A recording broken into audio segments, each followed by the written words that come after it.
नमस्कार. श्री निसर्गदत्त महाराज दैनंदिन चिंतन भाग 329 आणि 330. श्री निसर्गदत्त महाराज म्हणतात, व्यक्ती हे एक भासमान व्यक्तिमत्व आहे. त्याला स्वतःचे स्वतंत्र अस्तित्व नाही. त्याला स्वतःचे स्वतंत्र अस्तित्व नाही. जे जसे आहे तसे याच्याशी जेव्हा चिटकून राहणे जमत नाही, जेव्हा यात बदल करावा किंवा यापासून मुक्ती होण्याकरता काहीतरी प्रयत्न करावा असे जेव्हा वाटते, तेव्हा ज्याला हे असे वाटते ते दुसरे तिसरे काही नसून केवळ भासमान व्यक्तिमत्वच आहे. म्हणजे काहीतरी प्रयत्न करावा असे जेव्हा वाटते, तेव्हा ज्याला हे असे वाटते ते दुसरे तिसरे काही नसून केवळ आणि केवळ भासमान व्यक्तिमत्वच असते. काहीतरी प्रयत्न करावा असे वाटताच, काहीतरी प्रयत्न करावा असे वाटताच भासमान मीचा उदय होतो. हा प्रयत्न म्हणजे जे जसे आहे तसे याला चिटकून न राहणे होय. हा प्रयत्न म्हणजे जे जसे आहे तसे याला चिटकून न राहणेच होय. म्हणूनच यात असा असा बदल व्हावा, असा असा बदल व्हावा किंवा हवा असे वाटते, तेव्हाच द्वैत निर्माण होते. हे द्वैताचे मूळ म्हणजे भासमान व्यक्तिमत्वच होय. हे द्वैताचे मूळ म्हणजेच भासमान व्यक्तिमत्वच होय. कोणतेही द्वैत हे संघर्षालाच जन्म देते, हे अटळ सत्य आहे. ज्यावेळी आपल्याला राग येतो, ज्यावेळी आपल्याला राग येतो, तेव्हा त्या विशिष्ट क्षणी आपण केवळ केवळ आणि केवळ रागच असतो. रागाशिवाय दुसरे काहीही नसतो. म्हणजेच जसे आहे तसेच असतो. पण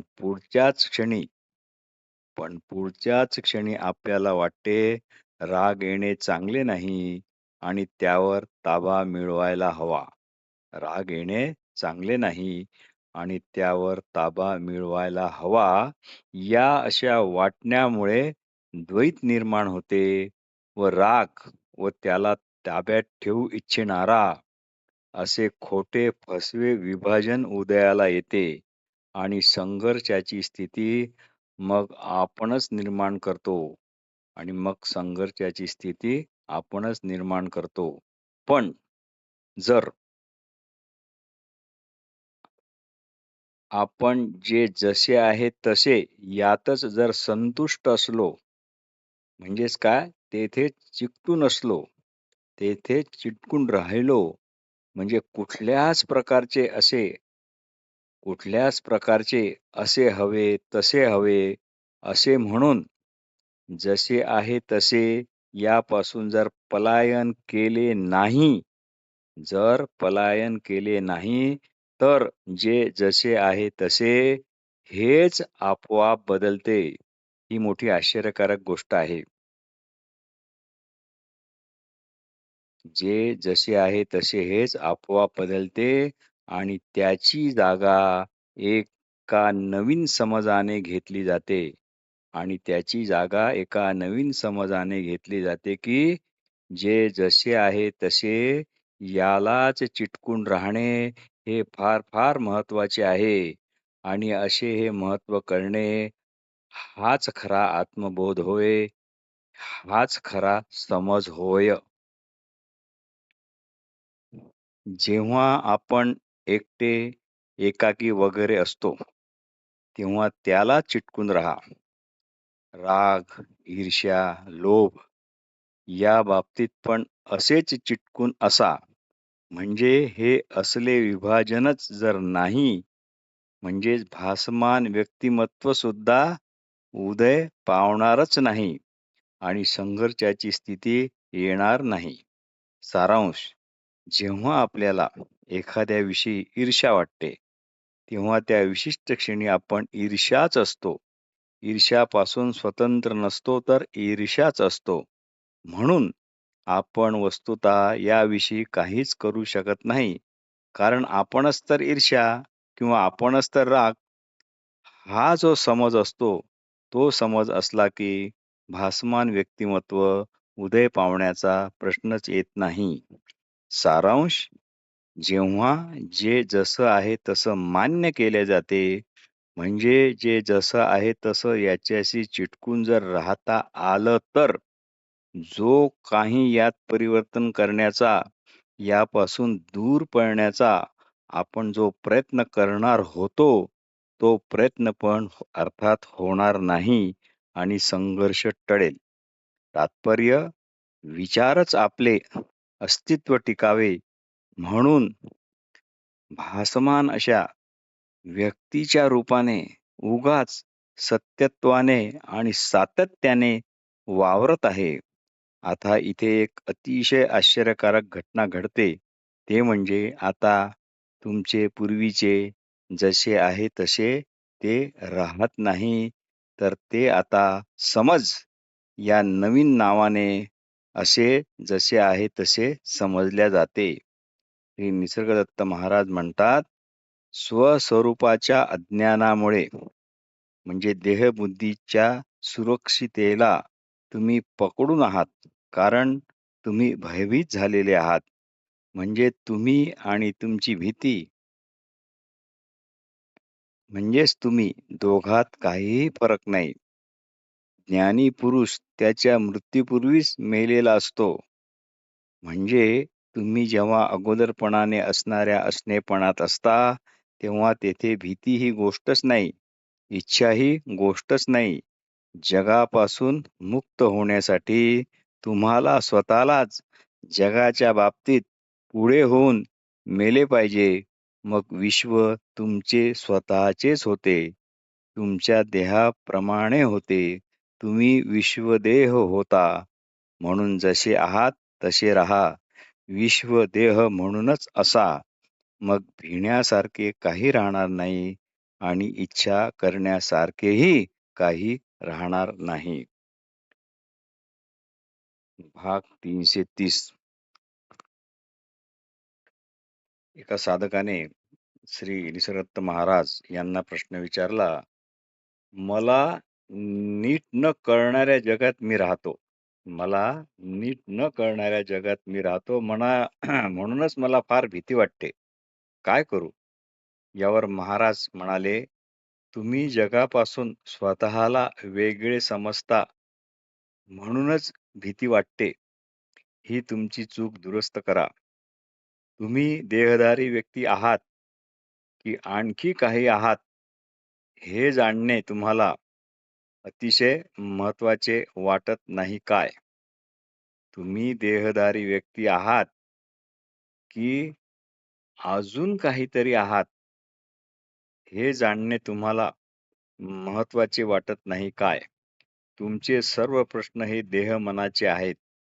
अन्न, वस्त्र, आसरा, सुरक्षितता, कुटुंब, नावलौकिक हे सारेच्या सारे प्रश्न हे देह-मनाचेच आहेत, तुमचे नाहीत. आपण देह-मन नाही, तर हे प्रश्न निरर्थकच ठरतील. फक्त मी आहे यातच खोल जा.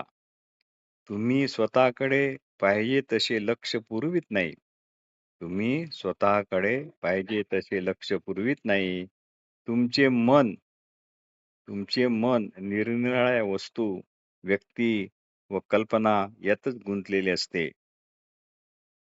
तुमचे मन वस्तुतः निरनिराळ्या वस्तू, व्यक्ती, कल्पना यातच गुंतलेले असते. ही कल्पना आणि तुम्ही वस्तुतः एकच. आपण असल्याची जाणीव सदैव जागृत ठेवा. तुमच्या क्रियेमागील हेतू आणि त्याच्या परिणामाचे निरीक्षण हे जागरूकपणे करा. तुम्हीच अनवधानाने स्वतःभोवती अभेद्य असा तुरुंग उभा केला आहे. जे तुम्ही आणि तुमचे नाही त्यालाच चिटकून राहता आणि तसेच स्वतःला जाणता. तुमचा स्वतःकडे वापस जाण्याचा मार्ग नकाराच्या आणि नापसंतीच्याच द्वारा जातो हे तुम्हाला कळायला हवे. तुम्ही स्वतःचा शोध तुम्ही नक्की काय असा घेऊ शकत नाही. ही दिशा तुम्हाला माहीत नाही. तुम्ही स्वतःचा शोध तुम्ही नक्की काय असू शकता अशा प्रकारे घेऊ शकत नाही, कारण ती दिशा तुम्हाला माहीतच नाही. म्हणून सध्या म्हणून सध्या तुम्ही स्वतःला जे समजता ते तुम्ही मुळीच नाही यालाच चिटकून असा. म्हणून सध्या तुम्ही स्वतःला जे समजता ते तुम्ही मुळीच नाही यालाच चिटकून असा. हाच खरं म्हणजे श्री सिद्धेश्वर महाराजांनी केलेला श्री निसर्गदत्त महाराजांना सगळ्यात पहिला उपदेश होय. त्यामुळे तुम्हाला योग्य ती दिशा मिळेल. म्हणजेच काय? सध्या तुम्ही स्वतःला जे समजता ते तुम्ही तसे मुळीच नाही याचा तुम्ही शोध घ्या आणि शोधांती जे उरेल तेच तुम्ही असाल. मी आहे याखेरीज आणखी काहीच तुमची स्वतःविषयी खरेपणाने तुम्ही बोलू शकत नाही. मी आहे याखेरीज आणखी काहीच तुम्ही स्वतःविषयी खरेपणाने बोलू शकत नाही. स्वतःविषयी काही निश्चित व्याख्या करण्याच्या प्रवृत्तीपासून मुक्त होण्याची तुम्हाला गरज आहे. स्वतःविषयी काही निश्चित व्याख्या करण्याच्या प्रवृत्तीपासून मुक्त होण्याची तुम्हाला गरज आहे. सर्व व्याख्या तुमच्या केवळ आणि केवळ देह-मनालाच लागू पडतात. आपल्या दोघांमध्ये एवढाच फरक आहे की मला स्वस्थितीची शुद्ध जाणीव आहे आणि तुम्ही मात्र मोहग्रस्त आहात. तत्वतः असणेपणा म्हणून आपण एकच आहोत. श्री निसर्गदत्त महाराज म्हणत, सद्गुरूच्या शिकवणीचे स्मरण ठेवणे हाच सत्संग. शारीरिक दृष्टीने जवळ राहण्याला फारसे महत्त्व नाही. व्यक्तिपूजा महत्त्वाची नाही. मी माझा सर्व वेळ गुरुवचनाकडेच लावत असे, तेवढेच पुरेसे आहे. यापेक्षा अधिक काहीच करायला नको. गुरुवचनाचे स्मरण ठेवणे हेच पुष्कळ झाले. एवढेही करता येत नसेल तर निदान आपल्या असणेपणाचे तरी स्मरण ठेवा. श्री निसर्गदत्त महाराज म्हणतात, एवढेही जर करता येत नसेल तर निदान आपल्या असणेपणाचे तरी स्मरण ठेवा. यानेच तुमचे मन निरोगी होईल. मी काही तुम्हाला चुकीच्या मार्गाने नेत नाही. मी काही तुम्हाला चुकीच्या मार्गाने नेत नाही. आमचे जग भावना, कल्पना, आकर्षणे, श्रेणी, मूल्ये, हेतू, ध्येय, प्रेरणा यांनी भरलेले आहे व आपण त्यानेच संस्कारबद्ध झालो आहोत. आणि आपण त्यानेच संस्कारबद्ध झालो आहोत. म्हणजे संस्कार आणि आपण एकच. हे असे संस्कारबद्ध असणे म्हणजे केवळ मानसिक दिवाळखोरी आहे. जीवशास्त्रदृष्ट्या गरजा फारच कमी असतात. आमच्या समस्या निराळ्याच आहेत. इच्छा, भीती आणि चुकीच्या कल्पना स्वस्वरूप ज्ञानाच्या आड येतात. श्री निसर्गदत्त महाराज म्हणतात, तुम्ही जीवन प्रवाहाबरोबर न वाहता त्याला विरोध करता आणि इच्छा भीतीच्या दलदलीत अडकता. श्री निसर्गदत्त महाराज म्हणतात, तुम्ही जीवन प्रवाहाबरोबर न वाहता त्याला विरोध करता व इच्छा भीतीच्या दलदलीत अडकता. पण जीवन प्रवाहासोबत वाहणे म्हणजे सर्वाचा स्वीकार करणे. जे येणारे असेल ते येवो, जे जाणारे असेल ते जावो आणि आता क्षणी जे जसे असेल ते असो. पण प्रत्यक्षात जे घडते त्याचेच निरीक्षण करा. म्हणजे पटकन लक्षात येईल की जे काही घडते ते तुम्हाला नाही. ते तुम्हाला नाही. ते फक्त घडत आहे. ते फक्त घडत आहे. म्हणून घटनेच्या स्मृतीला प्रत्यक्ष घटना म्हणता येत नाही. म्हणून घटनेच्या स्मृतीला प्रत्यक्ष घटना म्हणता येत नाही. भावी घटनेच्या पूर्वकल्पनेलाही घटना म्हणता येत नाही. पण चालू घटनेत प्रत्यक्ष जिवंतपणा आणि वास्तवता असते. होऊन गेलेले स्मृतीत असते आणि होणारे हे कल्पनेत असते. घड्याळातील चालू टोला हा स्मृतीतील होऊन गेलेल्या टोल्यापेक्षा व आगामी येणाऱ्या टोल्यापेक्षा वेगळाच असतो, कारण माझी स्वतःची वास्तवता मी चालू घटनेला देत असतो म्हणून.